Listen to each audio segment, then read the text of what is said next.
नमस्कार। आज हम परिचर्चा करेंगे शब्द शुद्धि के बारे में। शब्द शुद्धि हिंदी व्याकरण का महत्वपूर्ण बिंदु माना जाता है। शब्द शुद्धि के द्वारा संधि, समास, प्रत्यय, उपसर्ग आदि का भी हमें अच्छे से ज्ञान हो जाता है। इन बिंदुओं पर हमारी कितनी पकड़ है इस बात का भी आसानी से पता चल जाता है, क्योंकि जब हम शब्दों का खंडन करेंगे तो खंडन करने से स्थिति स्पष्ट होती है कि इस शब्द में प्रत्यय है, उपसर्ग है, संधि है या समास है। तो पढ़ते हैं शब्द शुद्धि के बारे में और उसके नियम के बारे में। शुद्धिकरण। शुद्धि शब्द जब हम स्वतंत्र लिखते हैं तो धी की ई की मात्रा है वह ह्रस्व ई की मात्रा इसमें प्रयुक्त होती है, और करण जोड़ते हैं जब हम इसके साथ में तो ह्रस्व ई की मात्रा किसमें बदल जाती है? दीर्घ ई में बदल जाती है। तो क्या बन जाता है? शुद्धिकरण बन जाता है। यहाँ हिंदी व्याकरण का एक नियम लागू होता है कि किसी भी शब्द के साथ में यदि करण का विधान होता है तो उस शब्द के अंतिम स्वर की मात्रा दीर्घ ई में बदल जाती है। अगर ह्रस्व ई की मात्रा है तो वो दीर्घ ई में बदल जाएगी। यदि ह्रस्व ई की मात्रा नहीं है, ए की मात्रा है या आ की मात्रा है, तब उसके साथ में दीर्घ ई की मात्रा जुड़ जाएगी। जिस प्रकार ये मानव है, मानव के साथ में हमने करण जोड़ा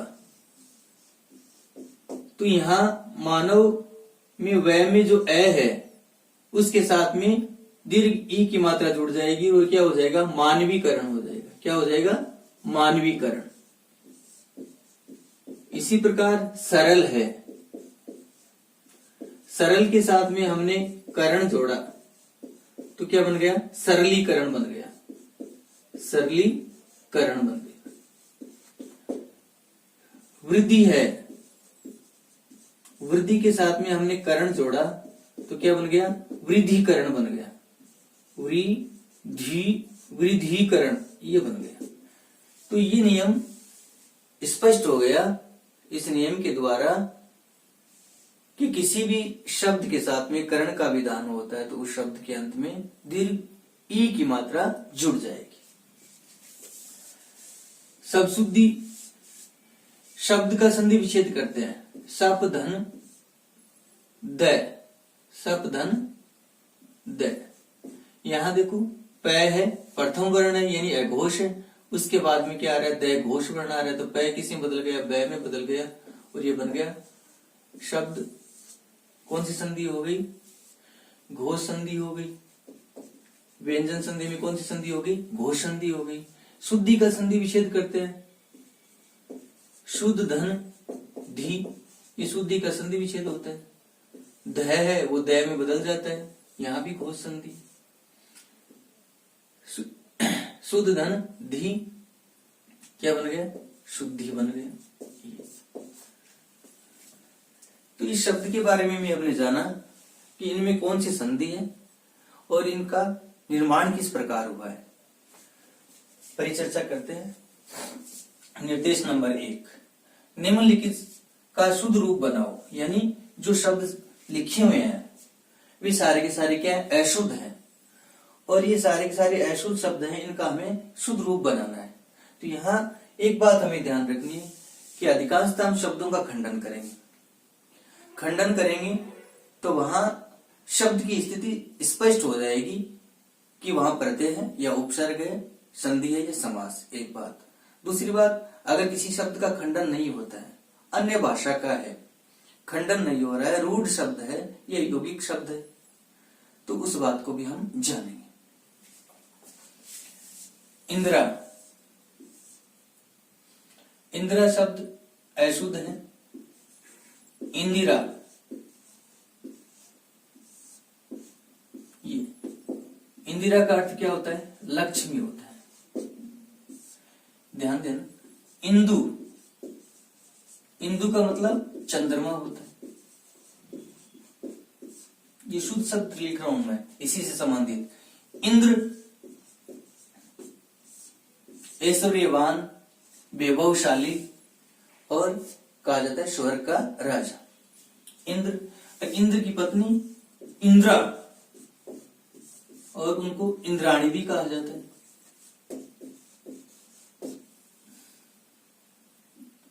तो क्या बन गया? इंदिरा बन गया, इंदु, इंद्र, इंद्रा, ये चारों शब्द शुद्ध हैं, लेकिन इंदिरा शब्द शुद्ध नहीं है। एक शब्द है इंदुर, ये भी ध्यान रखना, इंदुर ये भी शुद्ध है। इसका अर्थ क्या होता है? चूहा होता है। तो ये जो 5 शब्द लिखे हैं वो सारे के सारे शुद्ध हैं। अशुद्ध क्या है? इंदिरा, ये इंदिरा शुद्ध होता है। मुस्कान व्यवहार में प्रचलित शब्द है, मुस्कान, जबकि हम इसको शुद्ध बोलते हैं और अशुद्ध लिखते हैं। मुस्कान हमेशा बोलते हैं, पूर्णतः शुद्ध बोलते हैं मुस्कान, लेकिन बोलते क्या है? मुस्कान, यानी लिखते क्या है? मुस्कान, और बोलते क्या है? मुस्कान।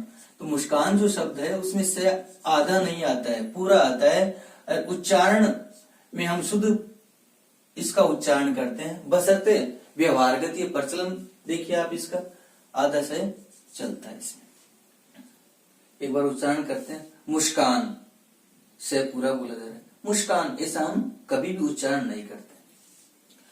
आकर्षित, आकर्षित शब्द अशुद्ध है। आकृष्ट ये शुद्ध शब्द है। आकृष्ट, आकृष्ट, आकृष्ट आ और कृष्ट, आ उपसर्ग है। संस्कृत की कृष्ट धातु है, त पढ़ते हैं। आकृष्ट। त्योहार बहुत बार पूछा हुआ है। त्योहार एक मात्रा आती है, ती धन ओहार, निश्चित तिथि को मनाया जाने वाला पर्व है, त्योहार हो गए, यण संधि है यहाँ। त्योहार नहीं होता, हम बोलते भी शुद्ध है त्योहार, लेकिन व्यवहार में क्या है? मात्रा औ की लगाते हैं और बोलते क्या है? त्योहार। बोलते शुद्ध है, लिखते हैं शुद्ध। न्योछावर, नी ओछावर, यण संधि। प्राण न्योछावर करने वाले वीरों तुम्हें सलाम। न्योछावर में देखिए आप, न्यो छा वर, शुद्ध बोलते हैं और लिखते क्या है? अशुद्ध। हम कभी भी ऐसा नहीं बोलते न्योछावर, ऐसा नहीं बोलते, हम शुद्ध बोलते हैं न्योछावर, ऐसा बोलते हैं। लेकिन प्रचलन देखिए, ऐसा औ की मात्रा चलती है। तत्व शब्द, तद धन तो है, ये इसका संधि विच्छेद होता है। और तत्व में क्या आता है? डबल तत्ता आता है। क्या आता है? त त त व, तत्व है। ये देखिए आप, द है वो किसी में बदल गया? तय में बदल गया। यहाँ जो संधि हो गई वो कौन सी हो गई? घोष न होकर के अघोष संधि हो गई। कौन सी हो गई? अघोष। व्यंजन में अघोष संधि, क्योंकि ये दो वर्ण है, दोनों ही क्या है? अघोष वर्ण। किसके स्थान पर हुआ है? घोष के स्थान पर अघोष हुआ है। तो तत्व में दो तयादे आते हैं, ये ध्यान रखना है। उज्ज्वल, उत्धन ज्वल, शुद्ध क्या हो जाएगा? उज्ज्वल। दोनों ही जय के आएंगे? आधे आएंगे। उज्ज्वल व्यंजन संधि हो गई। व्यंजन में भी यहाँ देखिए दोनों ही घोष वर्ण, घोष संधि है व्यंजन में। प्रोज्वल, ये सारे पूछे हुए शब्द हैं। प्रोज्वल, प्र धन उज्ज्वल, उज्ज्वल, ध्यान देना। ए और उ मिलकर के ओ गुण हो गया, गुण संधि हो गई। यहाँ इसका संधि विच्छेद किया तो व्यंजन संधि हो गई, प्रोज्वल बन गया, ये शुद्ध रूप हो गया। एक शब्द और है प्रज्वलित, प्रज्वलित, ध्यान देना, ये तीनों मिलाकर के देते हैं प्रज्वलित। देखिए आप, प्रज्वलित में जय है वो एक ही आता है, वो याद आता है। प्रज्वलित, दीप प्रज्वलित कीजिए। और प्रोज्वल में क्या आएगा? दो जय आएंगी और दोनों ही क्या आएगा? आधा। प्रोज्वल, ये शुद्ध होगा इसका रूप। प्रधन उज्ज्वल, ये अशुद्ध रूप हो गया। उज्ज्वल का ये अशुद्ध हो गया। प्रज्वलित, ये ध्यान रखना है। तो उज्ज्वल, प्रोज्वल, प्रज्वलित, कैलाश, लाशो इति कैलाश है, संस्कृत में एक सूत्र है लाशो इति कैलाश है। तो लाश और ये कैलाश, लाश दंत से आएगा। लाश का अर्थ क्या होता है? प्रसन्न होना। भगवान शिव जब प्रसन्न मुद्रा में नृत्य करते हैं तो उसे लाश कहा जाता है, और जब विकराल मुद्रा में नृत्य करते हैं तो उसे क्या कहा जाता है? तांडव। तो लाश का विलोम शब्द क्या होता है? तांडव होता है, ये भी ध्यान रखना है। तो इसमें स कौन सा आता है? दंत आता है। रिया कौन सा है? तालव्य से, अंताक्षरी। अंत्यधन अक्षरी, अंत्यधन अक्षरी। देखिए आप ए और ए मिलकर के आ हो गया, और ये देखो अंताक्षरी, ऐसा ना होकर क्या होगा? अंत्याक्षरी, ये हो गया। ए और ए मिलकर के आ हो गया, अंताक्षरी, ऐसा। ये अशुद्ध हो गया। कनकोवा, प्रतियोगी परीक्षा तृतीय श्रेणी अध्यापक, इसमें पूछा हुआ है। कनकोवा, कनकोवा समस्त पद है। कनकोवा कागज का बना हुआ है जो कोवा, कनकोवा। पतंग को कहा जाता है। किसको कहा जाता है? पतंग को कहा जाता है। महत्वपूर्ण प्रश्न था ये, नागौर जिले में पूछा हुआ था जब ये तृतीय श्रेणी अध्यापक प्रतियोगी परीक्षा जिलेवार हुई थी 2013-12 के लगभग, उस समय पूछा हुआ है। सेवा में, सेवा में, देखिए ऐसा हम बोलते शुद्ध है, सेवा में, सेवा में श्रीमान बोलते एकदम शुद्ध है, लिखते व्यवहारगत शिरोरेखा एक लगाते हैं, जबकि बोलते क्या है? सेवा में, एकदम शुद्ध बोलते हैं। अंतःकरण,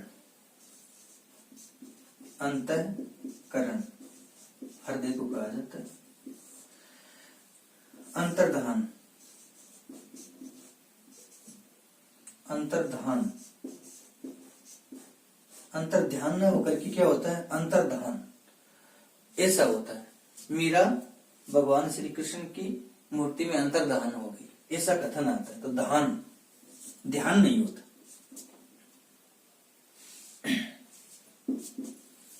फिर आशीष, आशीष दिन, आ और शीश मूल शब्द। आशीर्वाद अनेक बार पूछा हुआ शब्द है। आशी धन वाद, रे का विसर्ग हो गया और क्या बन गया? आशीर्वाद बन गया, आशीर्वाद। ये देखो, जो ये हर्ष ई की मात्रा है उसमें अशुद्धि है, दीर्घ ई की मात्रा है, ऐसा। आशीर्वचन, इसी प्रकार ये भी आशीर्वचन, आशीर्वाद। रविंद्र, रवि धनेन्द्र, ई और ई मिलकर क्या होगा? दीर्घ ई होगा, और क्या आएगा? रविंद्र आएगा। व्यवहार में देखिए ये शब्द अशुद्ध रूप में चलता है, रविंद्र न होकर के रविंद्र लिखते हैं। रवीश, रवि धनीश, यहां भी दीर्घ संधि है, और ये रवीश, ई की मात्रा जो आएगी वो दीर्घ ई की आएगी। अंतरात्मा, अंतर धन आत्मा, ये अंतर, रे में आ की मात्रा मिल गई, क्या बनेगा? अंतरात्मा, ऐसा बनेगा। देखिए उपरोक्त प्रार्थना पत्र लिखते हैं तो उपरोक्त विषय अंतर्गत ऐसा लिखते हैं, है ना? जबकि ये क्या है? अशुद्ध। ऊपरी धन उक्त, ऊपरी धन उक्त, ऊपरी, ऊपर जो कहा गया है तो क्या होगा? उपयुक्त होगा। यन संधि है, ई के स्थान पर ये हो गया, ऊपरी धन उक्त, उपयुक्त। ये व्यवहार में प्रचलन में आ रहा है, जो कि क्या है? अशुद्ध है पूर्णतः। अधोगति, ए के बाद विसर्ग और विसर्ग के बाद में क्या आ रहा है, घोष वर्ण आ रहा है, तो विसर्ग गो में बदल जाएगा और अधोगति ये शुद्ध हो जाएगा, विसर्ग संधि होगी, अधोगति। अहोरात्रि, अहोरात्र होता है। एहन शब्द के बाद में अगर रात्रि शब्द आता है तो रात्रि किसे बदल जाता है, रात्र में बदल जाता है। व्यंजन संधि का ये अच्छा नियम है। अन्वेषण,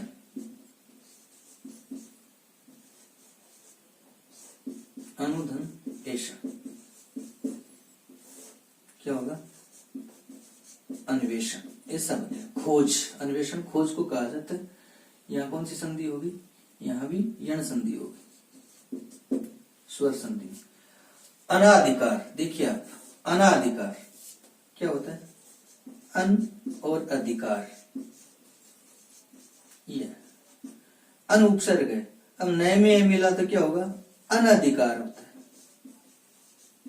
अनधिकार। अनाधिकार क्या है, अशुद्ध है। गत्यावरोध, गति धन अवरोध, देखिए अवरोध क्या बनेगा, गत्य अवरोध बनेगा, आ नहीं आएगा। यण संधि ई के स्थान पर ये हो गया यहाँ, तो क्या होगा, गत्य अवरोध होगा, ये शुद्ध, गत्य अवरोध अशुद्ध होता है।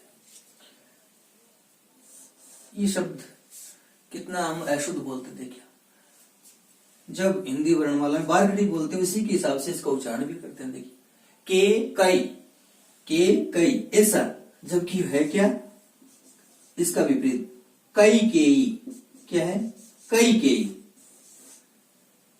ये शुद्ध है, कई केई। और उस बारकड़ी के हिसाब से प्रचलन में क्या है, के कई ऐसा हम बोलते हैं। अब से हमें क्या बोलना है, कई केई। अधय वस्त्र, अधो वस्त्र, यहां भी क्या है, विसर्ग संधि है।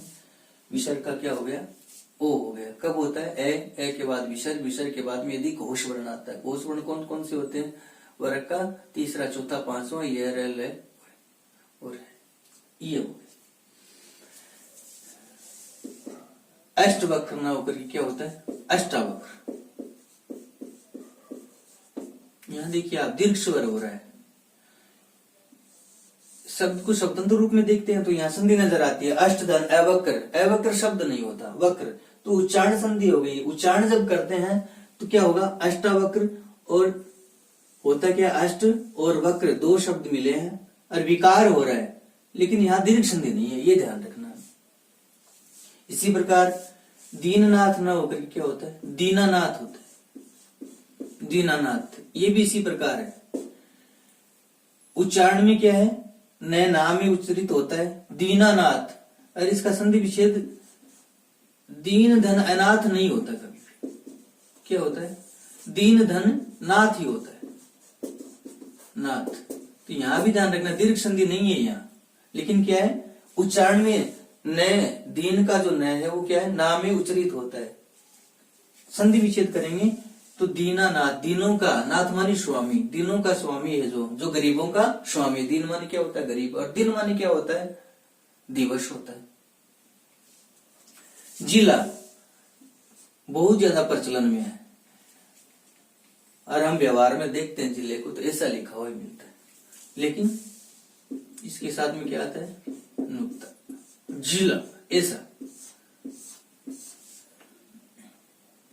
अंग्रेजी में जेड आता है इसके लिए, अंग्रेजी में इसकी स्पेलिंग ऐसे लिखते हैं जिला। तो हिंदी में जब लिखें, और ये अन्य भाषा का शब्द है फारसी का, तो जिला, ये ध्यान रखें। चिन्ह, इसके साथ में भी हमेशा अन्याय ही होता है बेचारे के, है ना, आज तक लिखते आए हैं, जबकि होता क्या है आधा चिन्ह ऐसा। तो अब से हमें क्या लिखना है, हलंत लिखना है और नए को पूरा लिखना है, जबकि हम लिखते क्या है, नए आधा और है पूरा लिखते हैं, ये शुद्ध। अभ्यारण्य, सामान्य ज्ञान की जो गाइडें आ रही हैं, जीके की जो पुस्तकें देखने को मिलती है, अभ्यारण्य जब पढ़ाते हैं तो उसमें ऐसा ही लिखा हुआ मिलता है।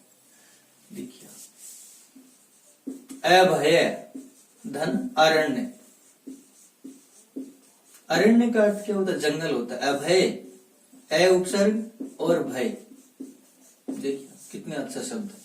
भय माने डर, अभय माने जहां कोई डर नहीं है, अरण्य माने जंगल। ऐसा जंगल जहां किसी प्रकार का भय नहीं होता जानवरों को, उसे क्या कहा जाता है? अभयारण्य कहा जाता है। हम क्या लिखते हैं? अभयारण्य। शुद्ध क्या है? अभयारण्य। अभय धन अरण्य, यानी वह जंगल जहां जानवरों को किसी प्रकार का भय नहीं होता, डर नहीं होता। संधि कौन सी है? देखिए ए और ए मिलकर क्या हो गया? आ हो गया, दीर्घ संधि हो गई है। तो शुद्ध क्या लिखना है? अभयारण्य, अभयारण्य, ये है शुद्ध। अभ्युदय, अभिधन उदय, देखिए ई के स्थान पर ये हो गया और ये क्या बन गया? अभ्युदय। यहाँ दीर्घ उ की मात्रा है, जबकि उदय में क्या है? हर्ष हुआ है, तो अभ्युदय में क्या भी क्या आएगा? हर्ष। यह संधि होगी। श्राप दे दिया, देखिए ऐसे ही बोलते हैं, जबकि होता क्या? श्राप। ये राम को 14 वर्ष का वनवास हुआ और उनको पहले श्राप दिया हुआ, ऐसा माना जाता है। तो श्राप बोलते हैं हम, होता क्या है? श्राप। अहिल्या, क्या है? अहिल्या। अभिशापित न होकर के क्या होगा? अभिशप्त होगा, अभिशप्त। अभी उपसर्ग है। अधीन, अधि धन इन, क्या हो गया? अधीन हो गया। क्या हो गया? अधीन हो गया। तो हर्ष ई की मात्रा ना आकर किसकी आएगी? दीर्घ ई की मात्रा आएगी।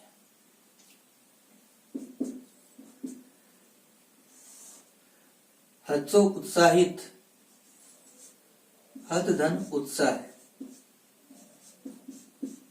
धन इत, क्या हो जाएगा? हत उत्साहित।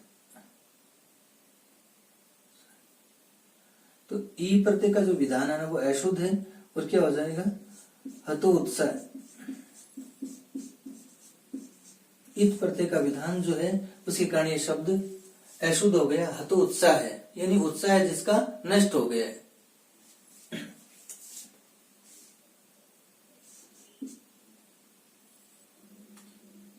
इंद्र,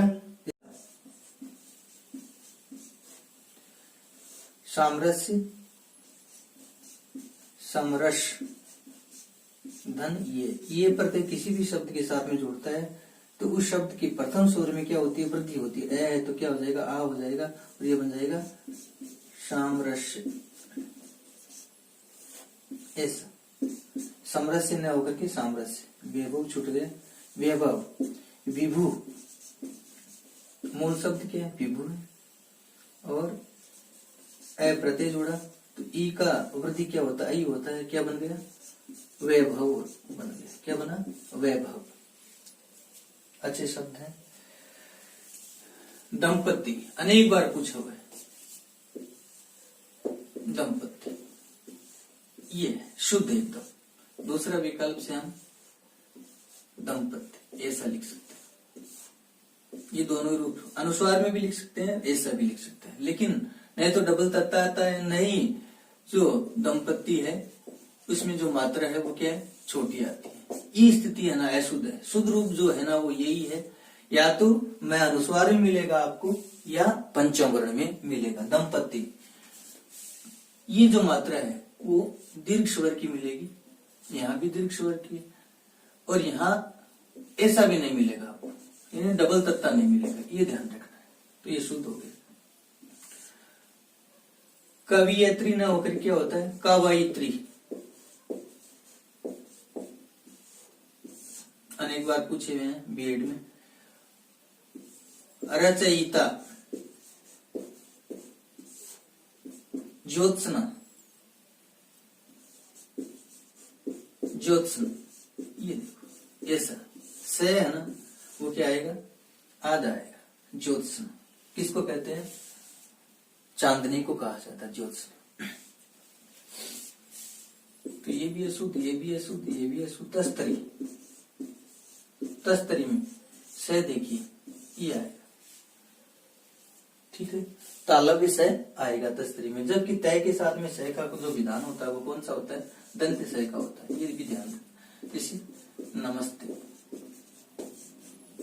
नमस्कार, ये कह के साथ, तो तय के साथ में ये जो विधान होता है क्या है? दंत सह का होता है। लेकिन यहाँ क्या है? मूर्धन्य ताला भी सह आ रहा है। कौन सा सह आ रहा है? ताला। भर्तृहरि, भर्तृहरि, भर्तृ एक राजा था और वो कवि भी था। भर्तृहरि अच्छे कवि भी थे ये, और राजा विक्रमादित्य के क्या थे? भाई थे। और भर्तृ एक राग भी है, एक राग का नाम भी क्या है? भर्तृ।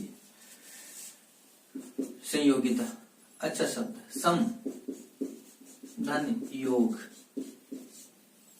धन इत, ई छूटे, तो इत प्रत्यय स्त्री में ता हुए क्या हो गया? संयोगिता, ये हो गया। संयोग, इसका क्या बन गया? संयोग। और जो संयोग से मिली है वो क्या हो गई? संयोगिता हो गई, है ना। इत्तेफाक जिसे कहते हैं संयोगिता, संयोग से मिली हुई संयोगिता। तो जयचंद के बारे में आप जानते हैं, और जो संयोगिता को भगा कर लाया था उस राजा के बारे में भी आप भली-भांति जानते हैं। कौन था वो? पृथ्वीराज चौहान। आह्लाद, आह्लाद, ये ध्यान रखना है। हलंत आएगा। संयुक्त वर्ण के रूप में हम कैसे लिखते हैं? आ, आह्लाद, ऐसा भी लिखते हैं। तो यहाँ ये ध्यान रखना है। लय हलंत नहीं आएगा। प्रहलाद, इसके साथ में भी ऐसा है। प्र है लाद, प्रहलाद। उच्छ्वसित, उत्सवसन, उच्छृंखल, उत्सवास, पीयूष, ये सारे के सारे शब्द पूछे हुए हैं। संधि पद भी है, संधि में भी पूछे हुए हैं, सब शुद्धि में भी पूछे हुए हैं, उपसर्ग में भी पूछे हुए हैं। महत्वपूर्ण शब्द हैं ये तीनों, ये ध्यान रखना है। उद्धन स्वसित, उपसर्ग निकल गया उद, तो यहाँ तय है वो किसमें बदल गया? चय में बदल गया, व्यंजन संधि हो गई। अब शुद्ध है या अशुद्ध ये ध्यान रखना है हमें।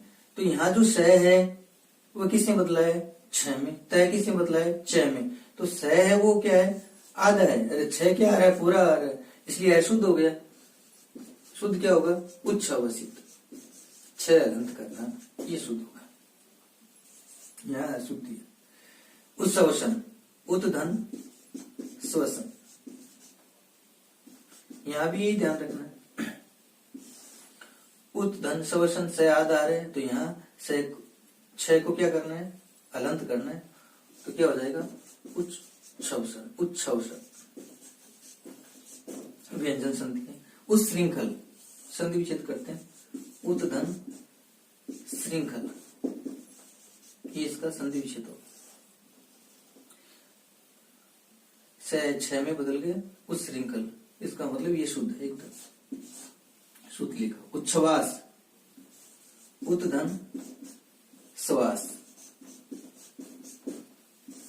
देखिए आप, तय छह में, से छह में, वह से, तो यहाँ देखो से आधा है तो छह भी आधा, उच्छ्वास।